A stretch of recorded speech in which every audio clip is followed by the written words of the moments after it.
आज ही Doubtnut app download करें। Doubtnut पर अपने सभी गणित, रसायन विज्ञान, भौतिक विज्ञान और जीव विज्ञान के डाउट्स का करो सफाया।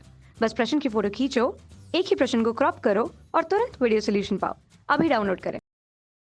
नमस्कार दोस्तों, स्वागत करता हूं आप सभी का। आपका प्रश्न है, यदि प्रथम बोर कोश में इलेक्ट्रॉन का वेग v1 है तो द्वितीय बोर कोश में इलेक्ट्रॉन का वेग होगा। ठीक है, इसके लिए हमें चार विकल्प दिए हैं। पहला कह रहा है v1, दूसरा कह रहा है 2v1, तीसरा कह रहा है v1/2 तथा चौथा विकल्प कह रहा है v1/4। ठीक है ना, तो आइए अब हम इस प्रश्न के उत्तर को देखते हैं, फिर देखेंगे हमारा कौन सा विकल्प सही है। ठीक है ना, तो जैसा कि जो हमारा बोर ने किसी भी जो nth कोश में वेग के लिए जो सूत्र दिया था, बोर के अनुसार, ठीक है ना, बोर के अनुसार nth कोश में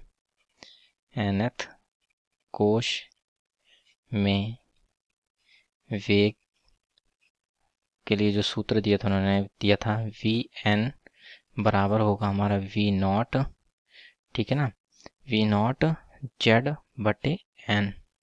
ठीक, जहाँ पर ये n हमारा होगा कोश की संख्या, ठीक, कोश की संख्या, और जहाँ पे ये Z होगा हमारा परमाणु क्रमांक। ठीक है ना, परमाणु क्रमांक। तो इस सूत्र का प्रयोग करके हम इस प्रश्न को हल करते हैं। ठीक है ना, और फिर हम देखेंगे कि हमारा कौन सा विकल्प सही होगा। ठीक, तो आइए इसको हल करते हैं।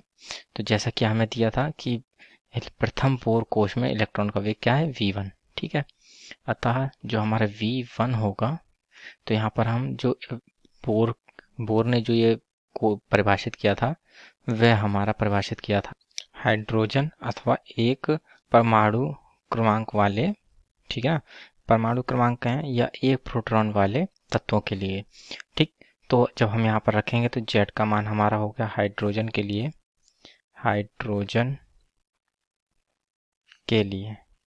ठीक है ना, तो यहाँ पे हमारा Z कितना हो गया, 1 हो गया, और n बराबर भी 1 है। पहले कोश के लिए निकालना है तो v1 जो हमारा वो किसके बराबर हो गया, v0 के। ठीक है ना, अर्थात जो हमारा v0 का मान जो आएगा वो कितना आ गया, v1 हो गया। ठीक, अब हमसे जैसे कि प्रश्न पूछा है कि द्वितीय बोर के लिए, बोर कोश के लिए। ठीक है, तो अब हम मान रखते हैं दूसरे के लिए, तो v2 बराबर हमारा आएगा v0 Z/n। ठीक, तो v2 बराबर क्या होगा, v0 Z बराबर हमारा 1 हो गया और n हमारा हो गया 2। ठीक, द्वितीय बोर कोश के लिए है। ठीक है ना, तो इस प्रकार से जैसा कि हमने देखा था v0 का मान क्या था, वो हमारे v1 के बराबर था, अतः जो v2 आएगा वो हमारा कितना आएगा, v1/2। ठीक है ना, तो ये हमारा संबंध आएगा। ठीक है, तो अब हम अपने विकल्प को देखते हैं।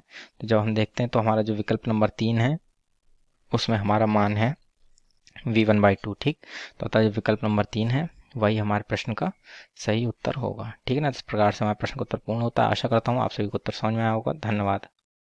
कक्षा 6 से 12वीं से लेकर नीट, IIT, JEE वो एडवांस के लेवल तक 1 करोड़ से ज्यादा छात्रों का भरोसा।